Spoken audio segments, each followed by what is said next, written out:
So Tracy, buyer tip of the week.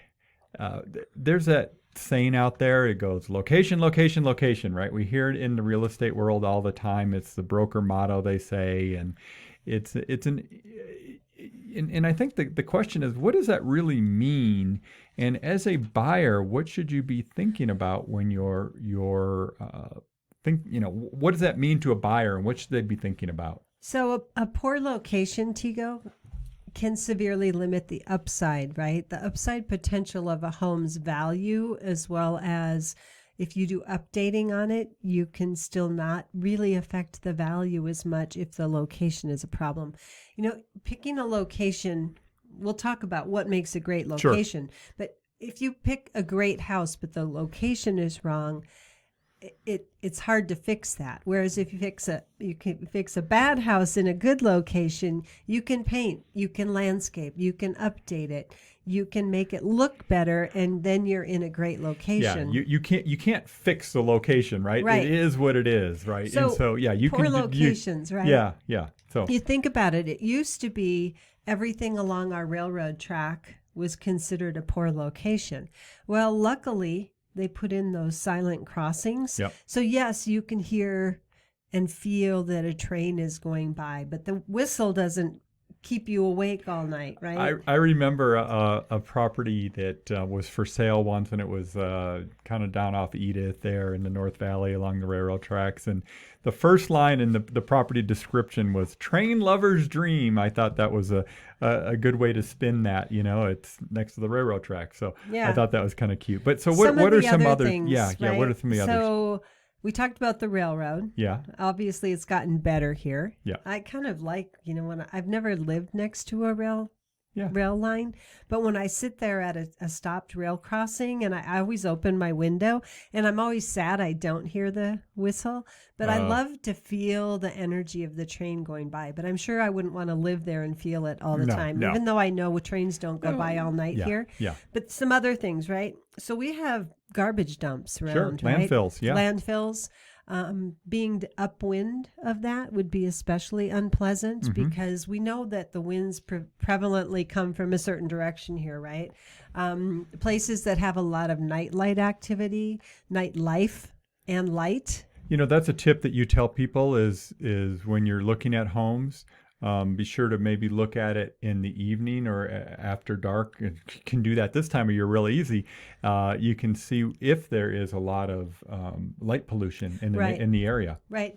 And when we were buying our land 20 years ago to build our house, my father wisely told us to go and check out the land at different times of day and different days of the week. Yeah. Because he said sometimes you've got high traffic times or you've got light pollution, sound pollution, whatever. And it made a huge difference because at that time we had to pick of 14 lots and we thought the end lot was going to be the best. Well, it turned out the one in the middle had the least impact of everything. Yep. Deteriorating neighborhoods, ones that are on their way down versus regenerating can be a problem.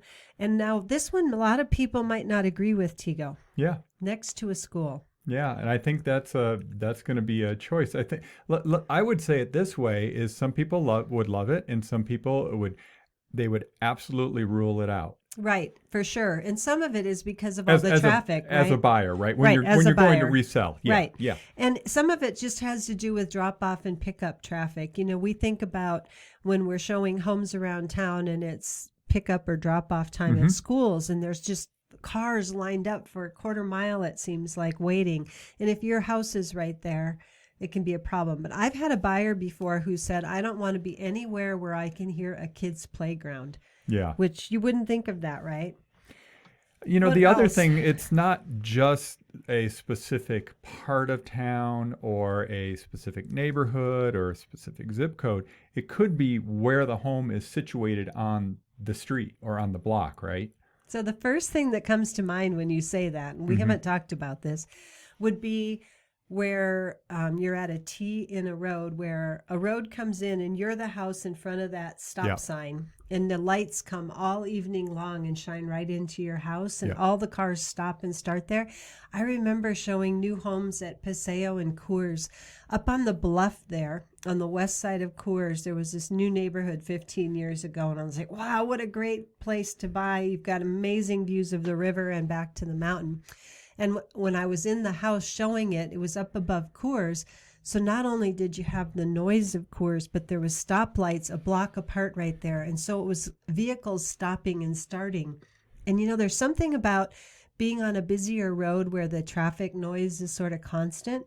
But when it's by a stoplight and people are stopping and starting, it's just exasperated. Yeah. So Yeah. lots Yeah, of things. I think the other one on that, again, where the home is located on a block, it could be the side of the street. Obviously, Albuquerque, southern New Mexico, or central New Mexico, all the The Southwest. solar. No, it's not that. There's that too. I was going to go to the views, right? Oh, And right. yeah, one side of the street's going to be very different than the other side of the street, right? Right. And so it's going to be more desirable. So, there's a lot of things to consider. Now, we think about the housing market we're in right now in 2021, and that there's very limited, number of homes coming on the market. So the choices are limited, and people are going to have to make compromises, or possibly make compromises based on their budget and maybe accept some of these things that aren't ideal location wise. Or When the gem comes on the market, be ready. that's in the right neighborhood, that has the backyard unobstructed view to the mountain or to the valley or the river or whatever, or backs to open space, be ready, because you're going to need to pay a premium for it. You're going to need a great lender in line if you're not paying cash.